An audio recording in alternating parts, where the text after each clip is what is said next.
Hey dudes, welcome to Splat from the Past, the only 80s themed horror and sci-fi show where things could get totally radical. Now, a couple of years ago, I interviewed this lady, Anna Simone Scott, and I heard her throughout the entire interview, but the rest of the world couldn't. So I'm having her back on the show today, and we're going to talk with better sound. She has a new short called "Take My Heart," and she had another short she was promoting at the time called "Finding Momma." I want to find out how well received that was and stuff. And I got connected to her 2 years ago by Lisa London, and I'm going to have her back on the show today, and we're going to talk about all of that stuff. And she did a Christmas movie with another guest of mine, Fred Olin Ray. Going to get into that if she can talk about that as well, and it's going to be great. So yeah, here is my interview with Anna Simone Scott. Hey, Anna. Hi, Tommy. I'm not sure what went on, but my phone didn't even ring. I had it turned on, and I've had it in my hand for the last 15 minutes. So this is really odd. Yeah, odd. I thought it was odd that it didn't ring. Yeah. It didn't ring. So now I have to do some kind of, when we get off the phone, I have to, do some kind of troubleshooting with this shoot. Anyway, how are you? I am great. How are you? I'm doing pretty well. It's not bad at all. And here we are. Yes. How are you holding up in this pandemic that we're in? In this unusually crazy time. I've been keeping relatively busy. I took the opportunity to shoot a little pandemic film. Uh-huh. And I've just had a lot of fun with it, actually. I haven't finished it yet. I'm in post.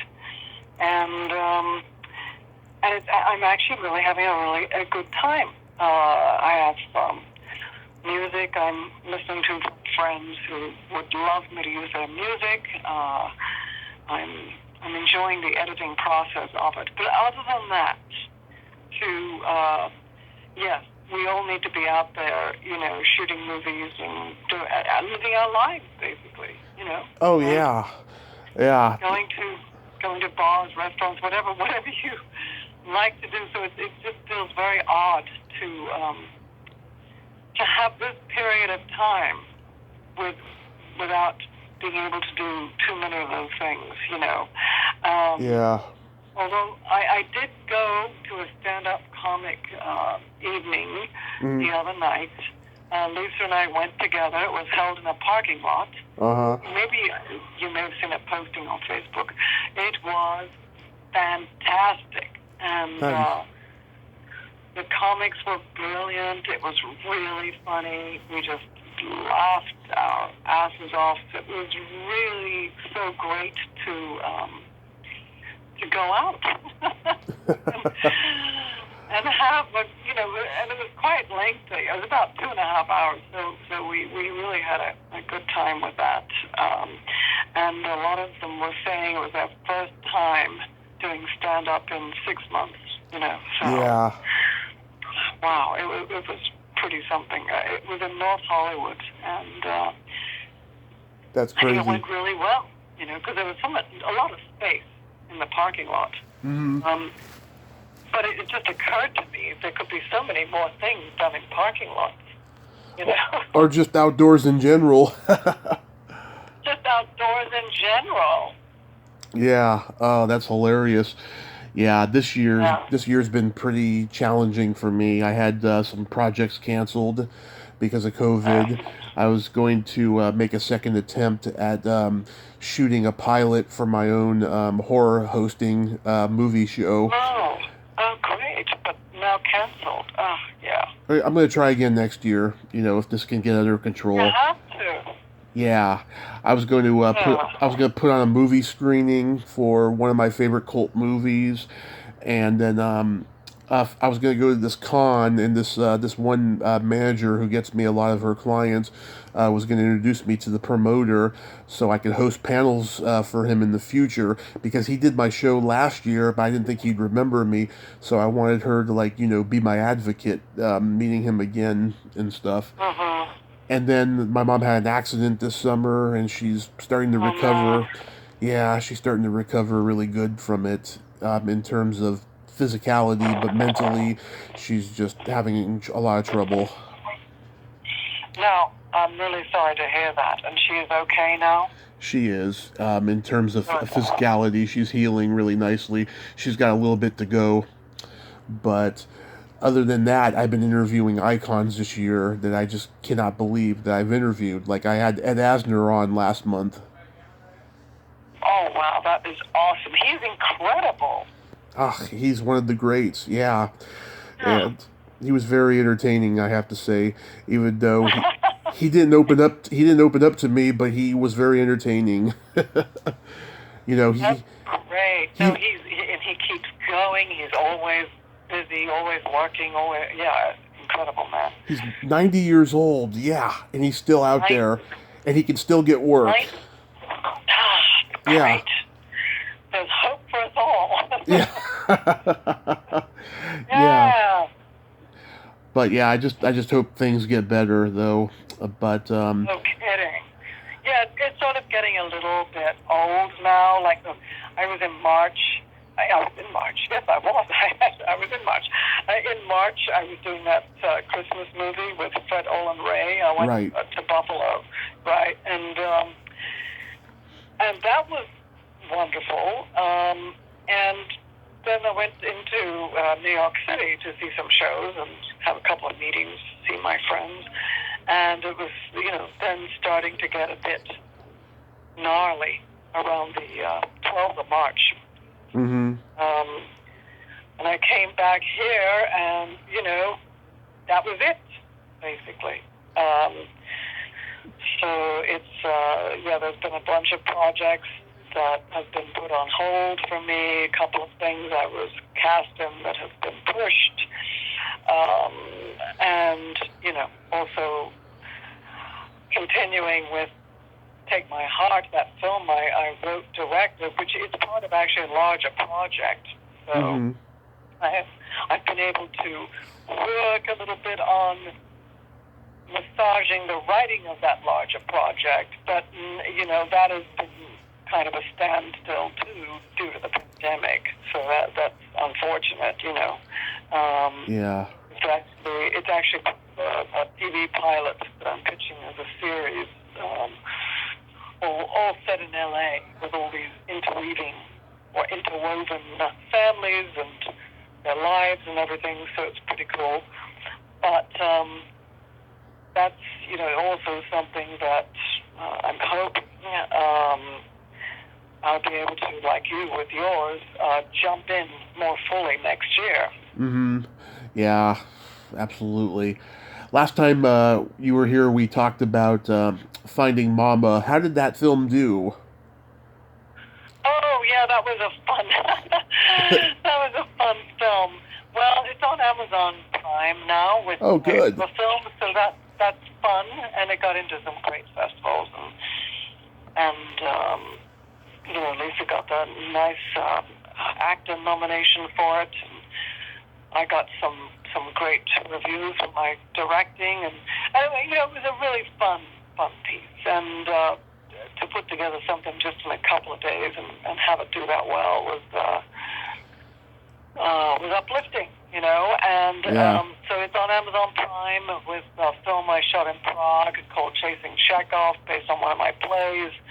Shot that in Prague a bunch of years ago now, but it's an interesting piece, and that did well. The Chasing Chekhov did very well as well.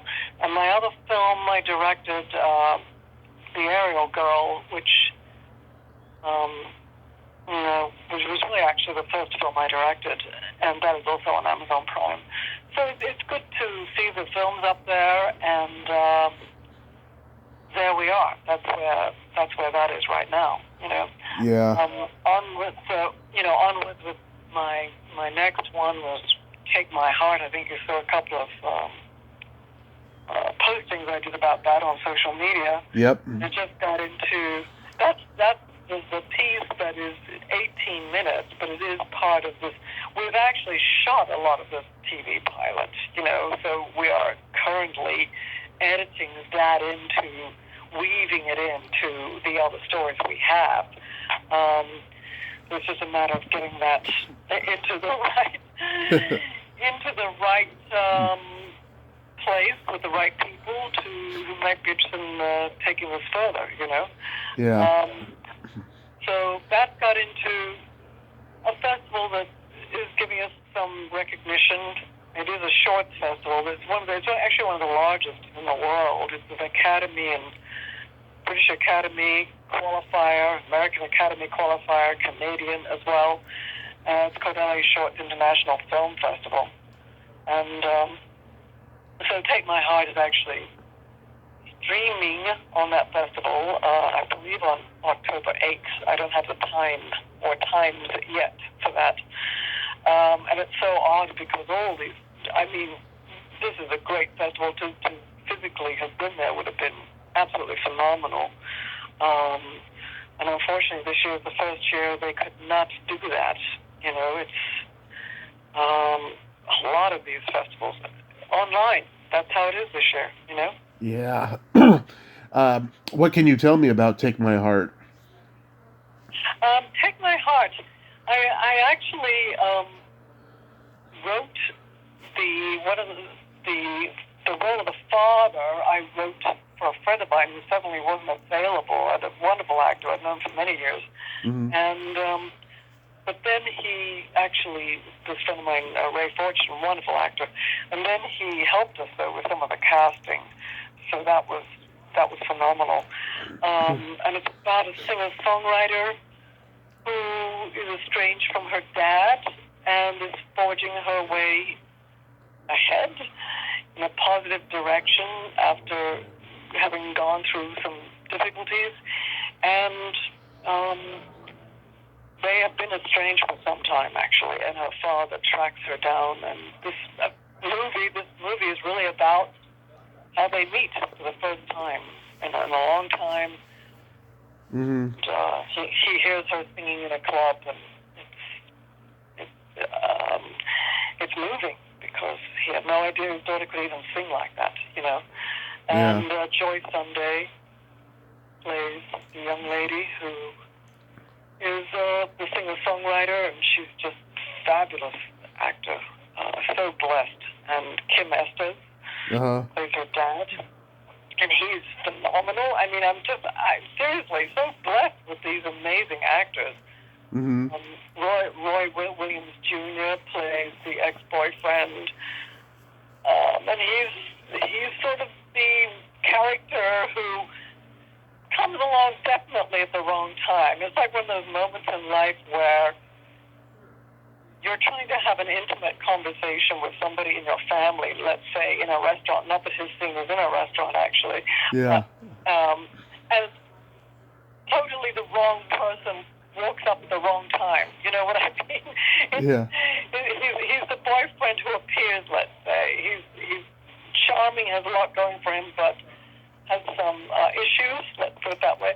So he arrives at the wrong moment, and is kind of the nemesis in that way to them.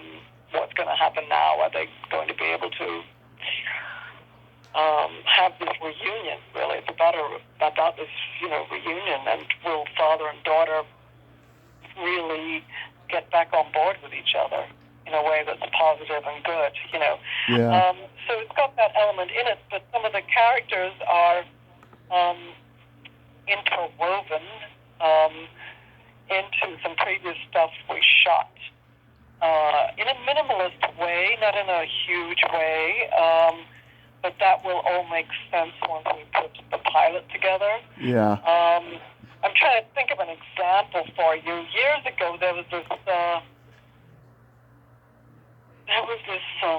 It was actually a movie shot in Paris, but it had interconnecting storylines. Do you know what I mean? Yes. And people, and what I find really cool about that is that people from one storyline would meet a character from the other storyline in a really random way sometimes. That's kind of like life, you know? Yeah. And then sometimes it was not so random, that there was actually a relationship between one of the characters in one storyline and then in the other. And I just find that so interesting in life, because we're all so interconnected. Yeah. Don't you find that weirdly amazing sometimes? How you know somebody who knows that person, and you go, how do you know that person? All the time. It's weird. Yeah. All the time. Yeah. And that's oh. really what I was trying to, what I've been writing about, is how this interconnective part of our lives, which I think can be very profound and very interesting thing, to mine. So that's where we're headed with, pitching it down the line as a series, but also next year, hopefully, being in a physical space of these festivals will also be really great, because a lot of the festivals are now honoring films that are indeed TV pilots, and there's a lot of that crossover now, Mm-hmm. So that's really interesting. But obviously, I want to be able to show up in all of these places to represent the film and to meet more people with regard to that. That will, I'm looking forward to that. I don't think I've been around so few people in all my life as the last few months. It's a really weird feeling, don't you think? It is, yeah.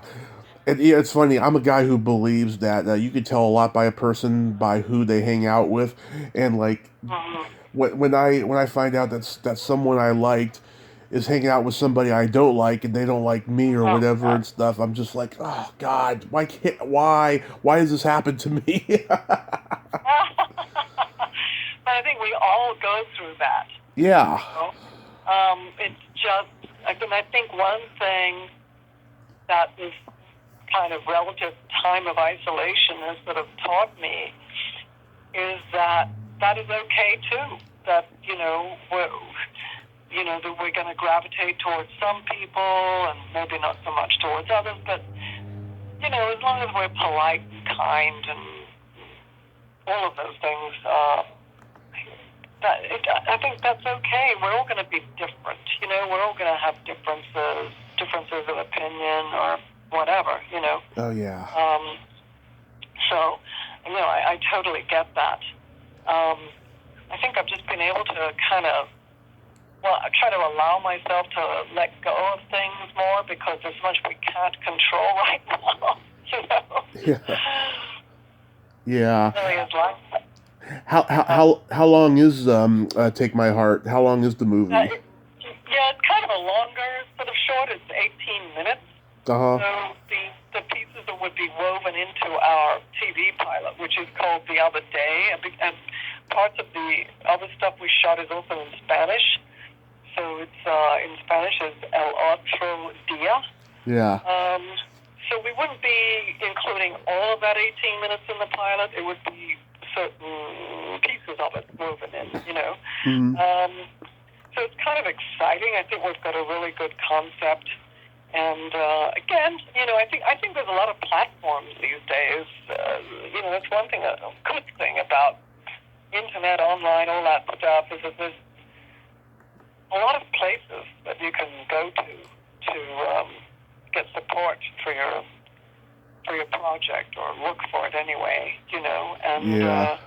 it's just about kind of researching that and knowing the best fit for you, like what you're doing with your horror, right? You've Right. probably got a very specific place to go to, because the great thing about that is such a specific genre, and it's very, very popular.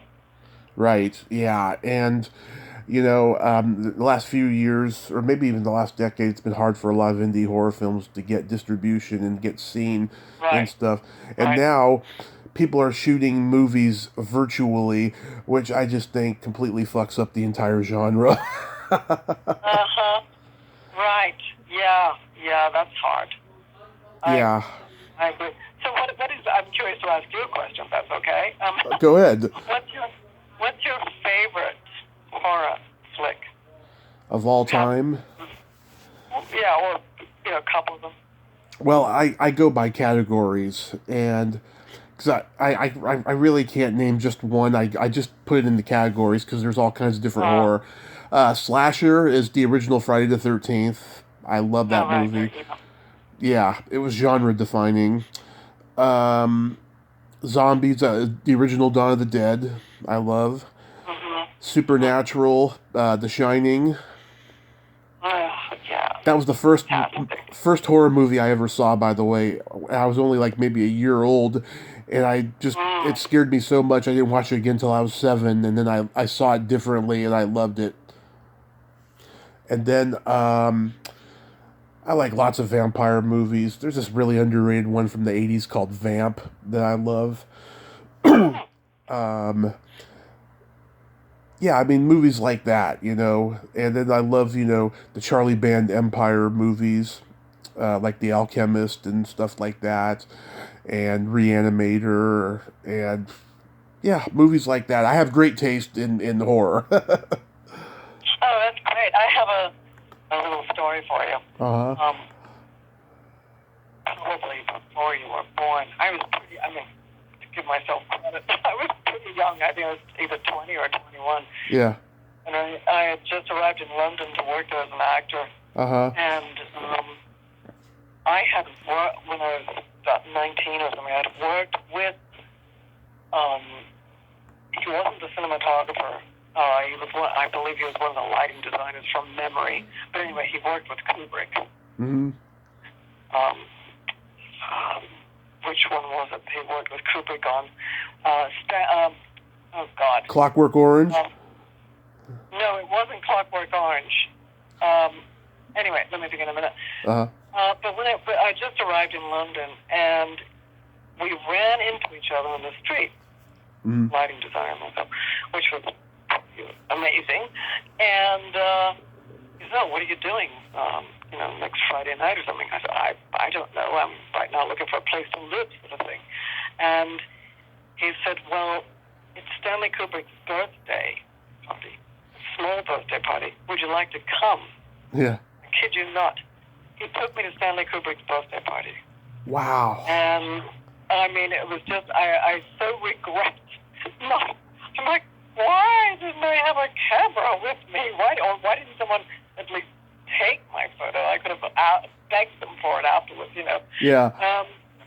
And there was only about 18 people there, and he wasn't there. He didn't arrive until later, so I was very concerned that he might not show up at all. And in fact, I remember his production designer saying, "He may not show up." I went, "Oh no," like this. Anyway, eventually he did, and when he found out that I met Mike in Australia, we'd done a film together when I was very young. In fact, the first thing I think I ever did, and we got talking, and I swear to God, we were standing in a corner talking for about an hour about Australia, what it was like, what it'd be like to film there, the whole thing. Mm-hmm. So it was definitely a highlight. Let's put it that way. He was very nice, very interesting, and we had a great conversation. So that was terrific. And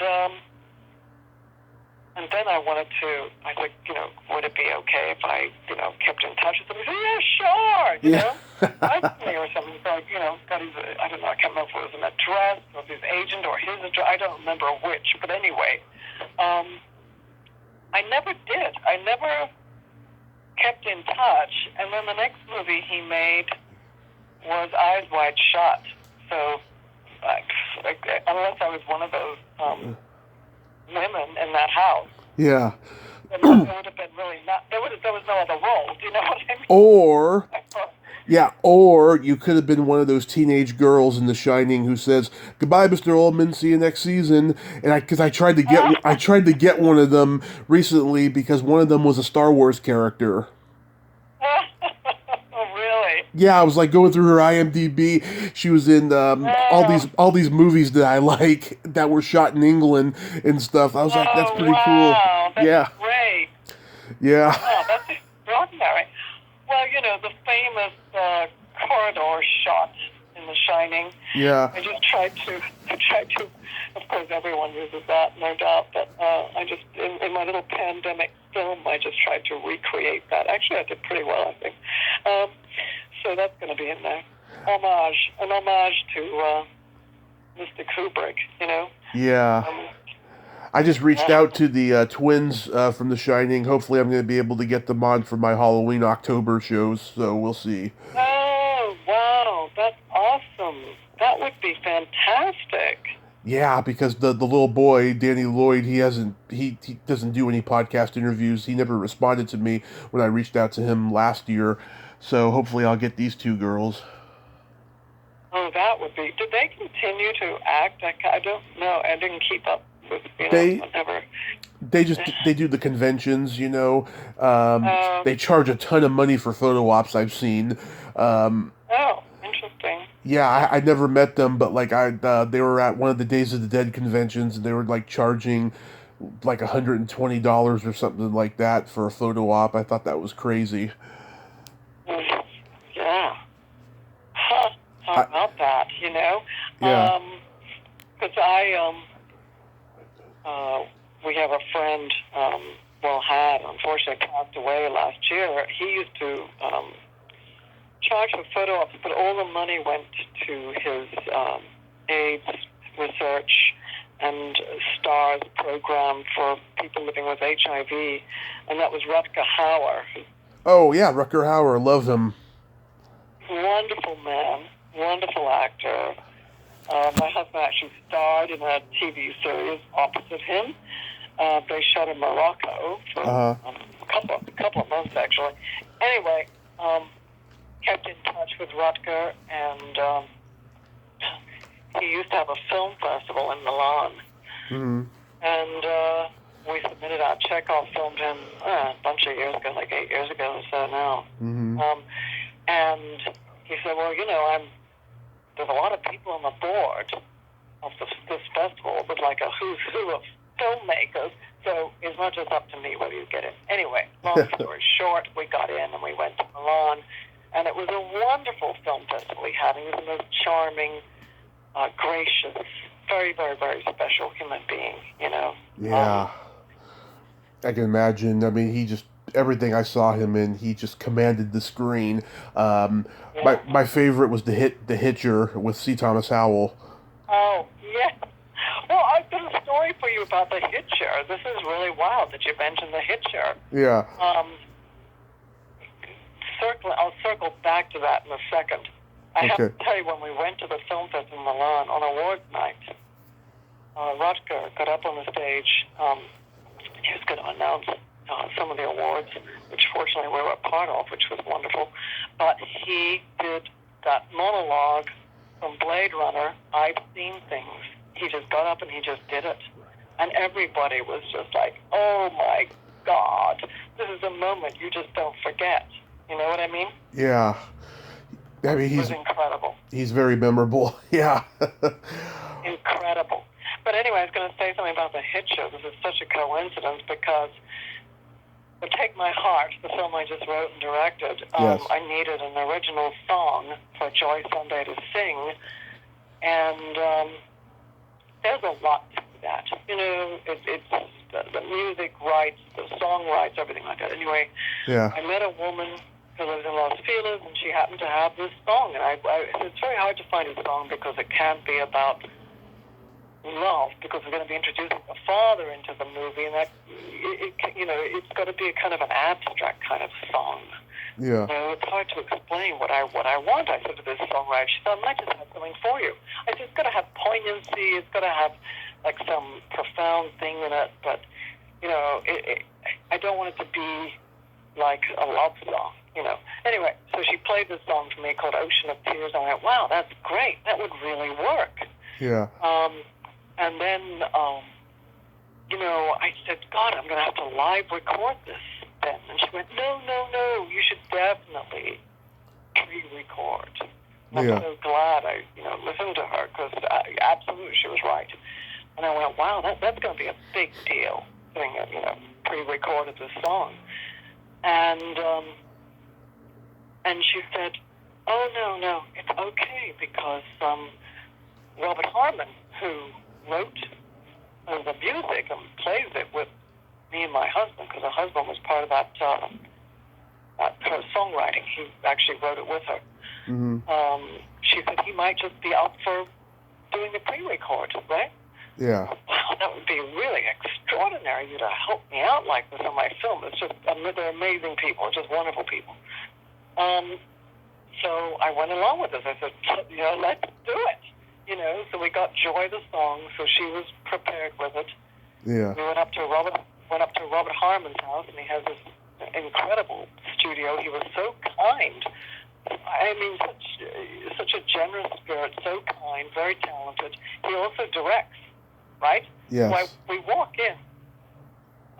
My husband is also my partner. He produced the film, Peter Sands. He's the one who acted opposite Rutger Hauer in that Moroccan series.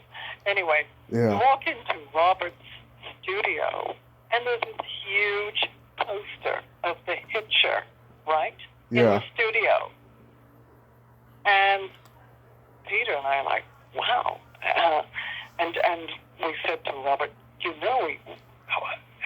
you just like that poster? Or what? We didn't know, actually. And we said, that's amazing, because we know Rutger, and Peter, knew him pretty well and worked with him, and we knew him in Milan and everything. Anyway, Robert said, I directed The Hitcher. And I went, oh, my God, what a coincidence. Yeah.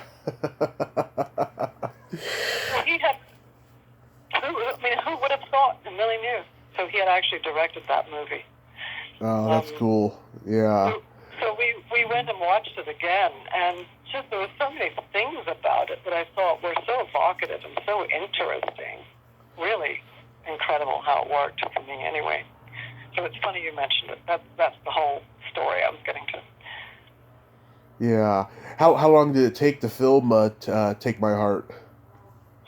Well, we did the pre-record one day at Robert's. Leslie Kyle, as I should mention, her name is the name of the songwriter, and her husband, Michael Wilson, they wrote the song. And we did the pre-record, and then, oh my God, shot it in 2 days, which was actually pretty intense to shoot in 2 days. But we got very fortunate with our locations, and That's really just a great team, a great crew. Everything kind of pretty much fell into place, which was amazing. It really was. I mean, the only thing I would say was we were shooting. We obviously pulled permits for everything, and it's a whole SAG shoot. We don't do anything that's not completely zipped up with all of that. And we pulled a permit for this fabulous alley right into the club where we were shooting the club scene with Joy singing. And we didn't save the Emmys, actually. Oh, yeah? There were so many helicopters overhead, Yeah. And, so, I mean, there's nothing you could do about that, Yeah. We ended up really kind of tweaking that in sound. Incredible sound designer. And so we tweaked it, and in a way to overcome it, we actually heightened it a bit.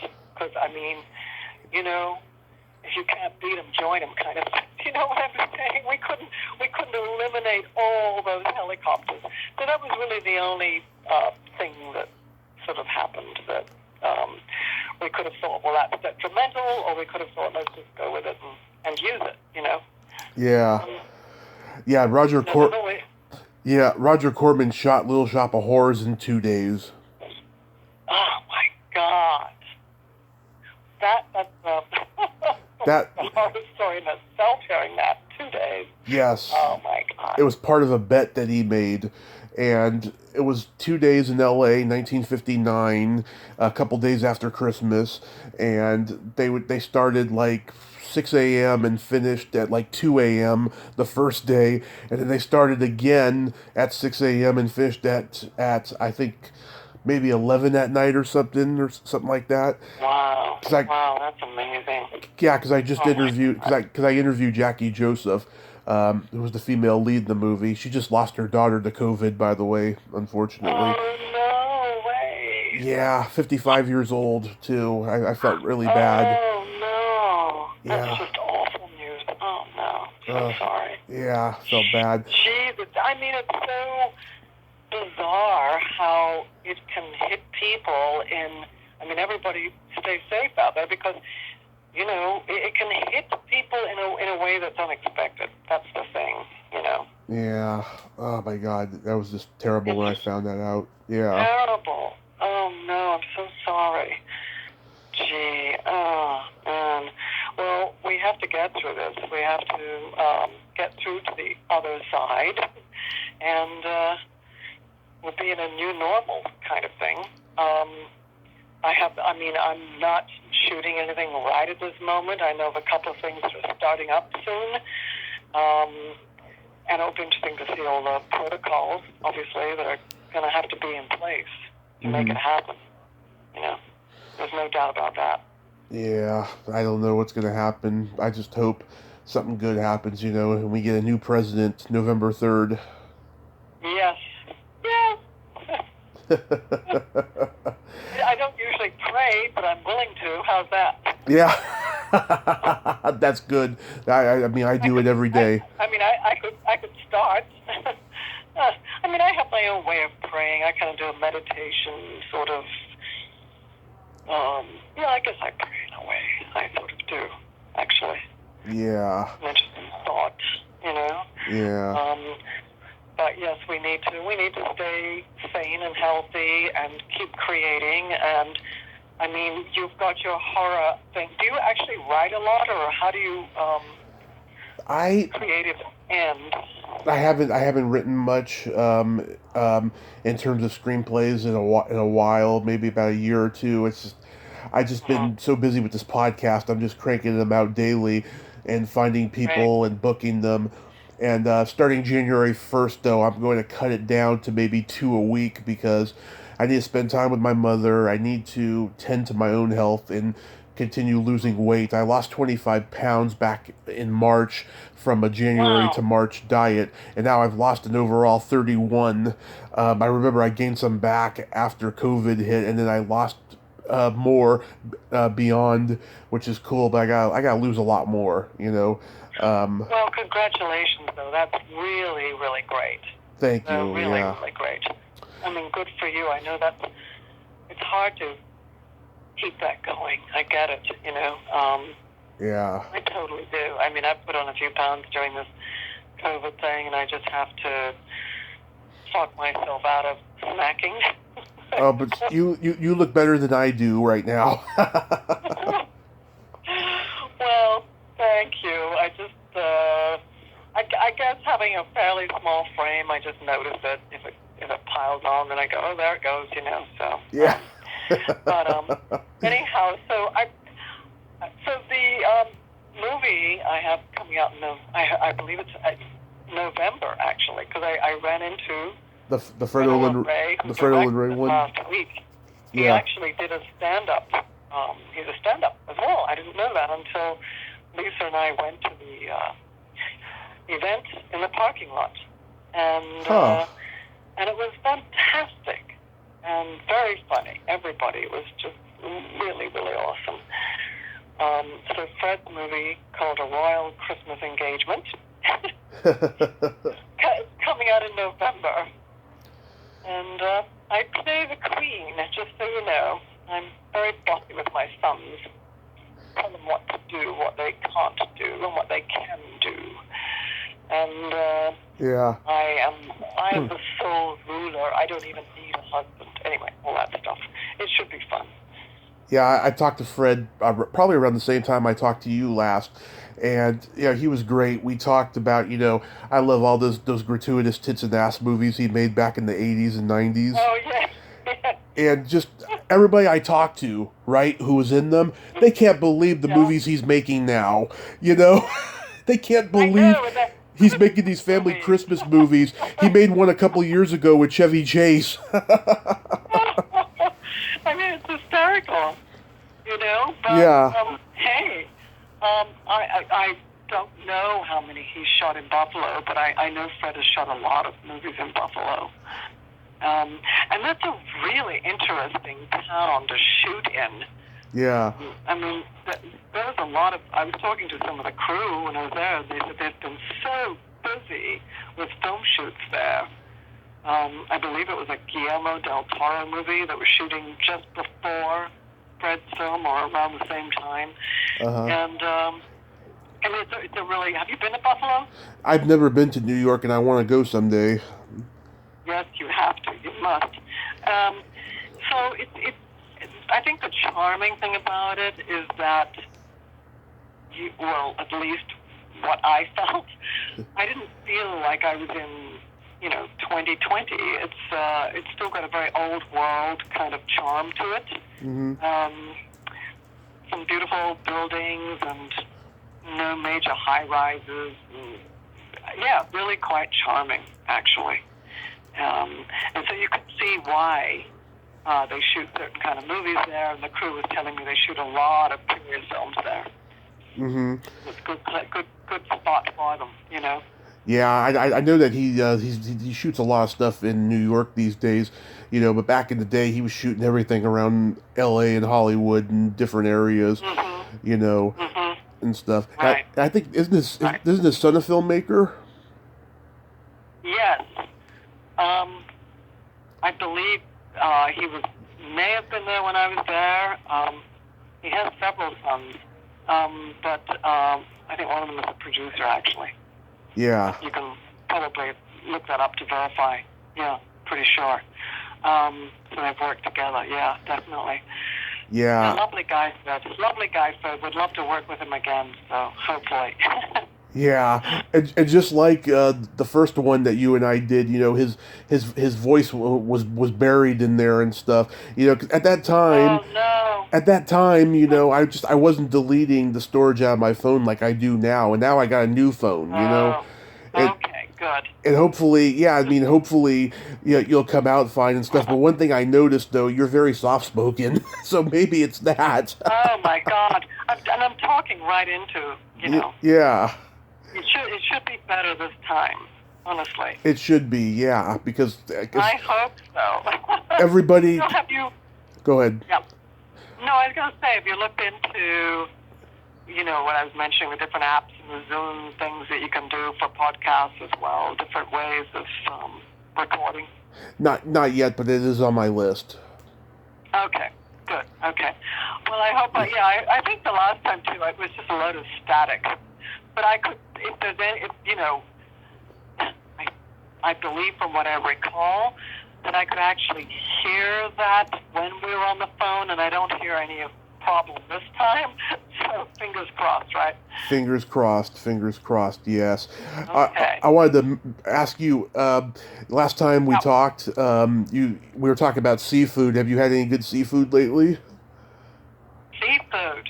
Yeah. Yeah. Seafood. Well, I love seafood. I don't know how we segue to seafood, but why not? I love salmon. I eat salmon several times a week. I grill it and put it on top of a bed of spinach. I also like to use a mixed seafood thing I get from Trader Joe's, actually. Throw it in the pan and put some marinara sauce on top of it. That's a really good dish. I like that. Chop some basil into it. Yeah. I'm a seafood nut. Yes. I'm not as crazy about the idea of eating oysters these days, only because we've polluted the ocean so terribly that you never know.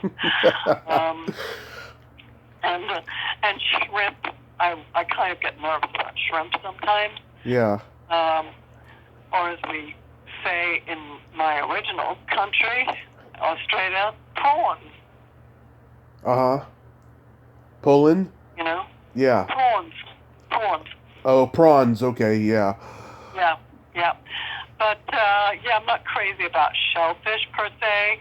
Yeah. I mean, are you finding that you're adding seafood into your diet? Is that helping you? Yeah, I mean, I eat shrimp because I think it's good for you, and that it's a good thing to eat when you're on a diet. Last October, okay, I remember it so well. My mom, my mom, and her friend, we went to Red Lobster over here, and I hadn't been there in quite a while, and so I was just going crazy. I got this meal. It had all this fried shrimp. It had steak. It had everything, and my mom was just worried about me because this was, I'm at my heaviest I've ever been, at the time, and I was just like a month Mm-hmm. or so away from getting my physical done and stuff. She was just worried about me because I was just going crazy. I was just like, I love it. That's great. Yeah, well, that's quite a combination, though. Steak and fish, and Almost. I mean, have you been to New Orleans? No, the only places I have ever traveled outside of California is Washington and Arizona, which is where I lived for a very brief time. Oh, okay, yeah. Because I just found that New Orleans And Las Vegas too. was, Yeah. yeah, right. I just found that I did years ago. I did one of those murder. Do you remember the murder theater things were really popular at one point? I Yeah. remember those. But it was like the guests were part of the scene, Yeah. so to speak. And there was one called Tamara that was around for ages. I didn't do that show, but I did another one in New Orleans, and it was such a blast. I mean, it was an incredible town. And I thought the food was outrageous. I mean, it was incredible. And the playwright happened to be, of course, a chef as well. So just when you thought you were going to have another rehearsal, like that might be a good idea, it was about, well, what are we having for lunch? And then, rehearse a little bit. What are we having for dinner? So everything was really important about the cooking and what you were going to be eating and where you were going to be eating it and all the rest of it. So it was phenomenal. It was really great. That's awesome. Yeah, I've not been there in years, unfortunately. I've not been to New Orleans since the catastrophic Katrina, Oh yeah. Oh God. I was thinking about that not too long ago, about how that's probably the most recent tragedy we've had before COVID started. Right after 9/11 was Katrina in 2005. Mm-hmm. Definitely. God, it was all that time ago. Remember too, there was like a threat for a flood happening about 10 years ago or less, and it didn't happen because I Mm-hmm. think it happened What, in in New Orleans? Japan. Yeah. It happened in Japan, and then there was a threat that it was going to happen in the United States, but then it never did. Right. Are you talking about the tsunami? Yeah, that's right. The tsunami. That's what it was called. Tsunami. Yeah, Yes. that was intense. Yeah, I mean, we just don't know. I mean, we had an earthquake here the other day. Oh yeah. I heard little rumblings in the sky, and I was like, oh God, are we next? Yeah. Where are you located right now? Redding, California, which is in northern. Oh, okay. Yeah, Yeah. northern. Right. Yeah, well, this was, in the perimeter of LA, and it was 4.6, which is, it's not huge, but it was substantial to think, well, this, my way of saying this is, okay, the earth has let off some steam, just let it be like that for a while, just let it be calm now, Yeah. I don't want to think of no more. We don't need any more, catastrophic situations for sure. Yeah. Peace, calm. That's kind of what I'm trying to get into these days, so I don't get completely, Also, I find an important place to kind of go within and be so calm when I write, because I've got a couple of feature scripts I'm working on as well. Mm-hmm. And if I'm in a highly agitated mode, it's really hard to write. So I have to sort of just say, take a deep breath and just, sit and write and all the rest of it, you know. So Yeah. that's one good thing about this period. I've been able to get back into a couple of scripts and really look at them in a different way. And okay, how am I going to go about this now? You know, Yeah. it looks different. It looks different to how it did before. You know. Yeah. So that's all very strange, but It here we is. are. Yeah. Anyway, I'm going to have to pop off to a Zoom meeting I've got coming up. Okay. It's Really? wonderful to talk to you. Is there anything you want to particularly ask before we sign off? Oh, yes. I was going to engage you in my quick secret silly game. Okay. Okay. Go ahead. Okay, this is a series of silly slumber party questions, and how it works is I ask you the question, you answer it, and then you ask me the exact same question, and I answer it. Oh, okay. Just a mirror question. Okay, got it. Yes. Here's Yep. here's 5 good ones. So, Mm-hmm. Anna, are you ticklish? Yes. And then you ask me. Are you? Oh, yes. Are you? Tommy, are you ticklish? Yes, I'm very ticklish. Okay. What is your favorite part of the body? Uh-oh. That's a leading question. It could be anything. Yeah. Well, I'll monitor my answer here.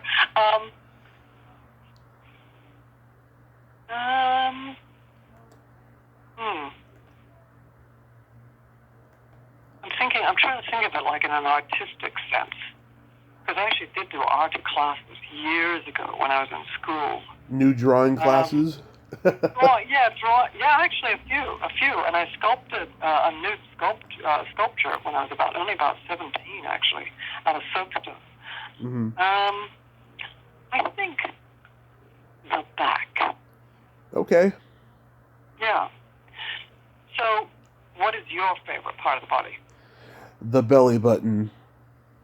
Ah, okay. Yes. What color are your toenails painted? Right now, Mm-hmm. burgundy, kind of a burgundy color. Nice. Thank you. What color are your toenails painted? Au naturel. Oh, okay. What would you say is your best personality trait?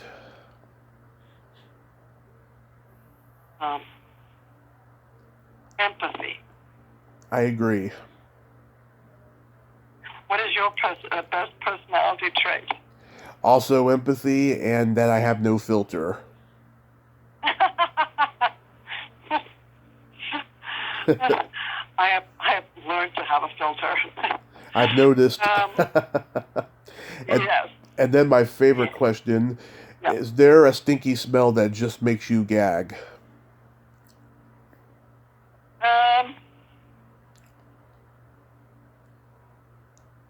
Let me think about that. I'm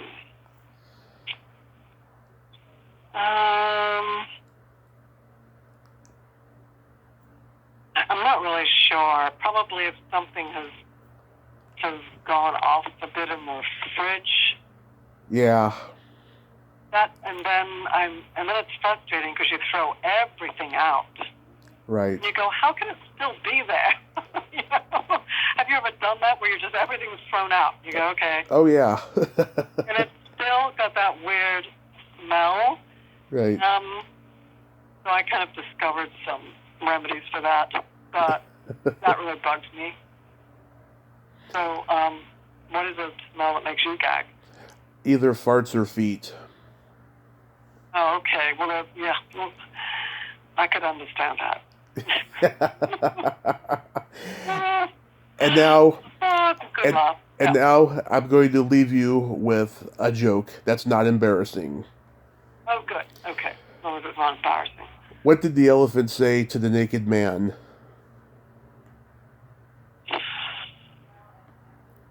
I can't imagine. But anyway, tell me. Man, how can you breathe out of that thing? Oh, my God. Well, okay. Interesting. It's like a Not family. exactly. Yeah, it's like a. Yeah, not exactly my choice of humor, but hey, Tommy, you know, It's like a family-friendly dirty joke, you know. family friendly. I don't know about family friendly. I would certainly, yeah, okay, but thank you. Absolutely, absolutely. But I hope. Well, I Yeah. gotta jump off onto this Zoom. Yes. Talk to you. I And hope you had a great time today. I did, and congratulations about the weight loss. I think it's really awesome. Yes, I'm going to keep going, and Anna, I hope Yes. your film does well. Yes, yes. Thank you so much. The film, and then the one coming out in November, and then pitching the series. Yeah, you know, it's a movable feast right now, but that's life, you know. Yes. Have a great Zoom meeting. Thank you. I appreciate it, Tommy. Take good care. You too. Stay safe. Okay. You too. Bye. Bye-bye. Well, there you have it. Anna Simone Scott. Ain't she a sweetheart? What a nice lady. And I love having her on, and that was great. Great stories about Stanley Kubrick and Rutger Hauer. I did not expect that, and I thought it was wonderful. I loved it. If you like this video, everyone, please subscribe to my YouTube channel, add me as a friend on Facebook, join my Tommy Kovac comedian page on Facebook, follow me on Twitter and Instagram, and all that fun stuff. Well, that's all time we have this week on Splat from the Past. Until next time, this is Tommy Throwback Kovac saying, there's no shame in living in the past, because the present sucks. Later, dudes!